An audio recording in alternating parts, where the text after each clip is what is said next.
ગઈકાલે C division PI વત્સલ સાહસ તેની ટીમ સાથે પેટ્રોલિંગમાં હોય તેવા સમયે એક હકીકત મળેલી કે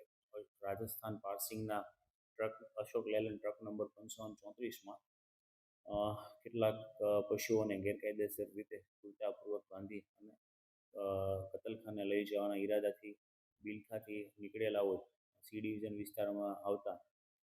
અશોક લેલનનો ટ્રક છે રાજસ્થાન પાર્સિંગ તેમને રોકી અને ચેક કરતા અંદરથી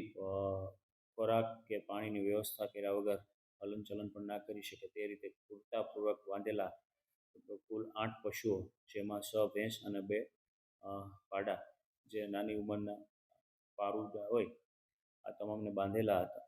તેમના વિરુદ્ધ છે પશુ સંરક્ષણ અધિનિયમ તેમજ પશુ ક્રૂરતા પ્રતિબંધ અધિનિયમ મુજબ ગુનો દાખલ કરવામાં આવેલો છે. આરોપી આફતાબ ઝાકીરભાઈ કારવા અને આરોપી નંબર 2 જાવેદ સુલેમાનભાઈ બાવનકર આ બંને જેતપુરના રહેવાસી હોય અને આ જે પશુઓ છે તેમને કતલખાને લઈ જવાના ઈરાદાથી નીકળેલા હોય તેમના વિરુદ્ધ કાયદેસરની કાર્યવાહી સી ડિવિઝન પોલીસ દ્વારા હાથ ધરવામાં આવેલી છે. તેમજ આ જે પશુઓ છે તેમને વેટરનરી ડૉક્ટર મારફતે પરીક્ષણ કરાવી સારી અવસ્થામાં મળી આવતા જેતપુર ખાતેના મહાજન પાંજરા કોર્ટ મોકલી આપવામાં આવેલા છે. આગળની તપાસ આ ટ્રક કબજે કરવામાં આવેલા છે તેમજ આરોપીને ધરપકડ કરી આગળની કાર્યવાહી હાથ ધરી છે.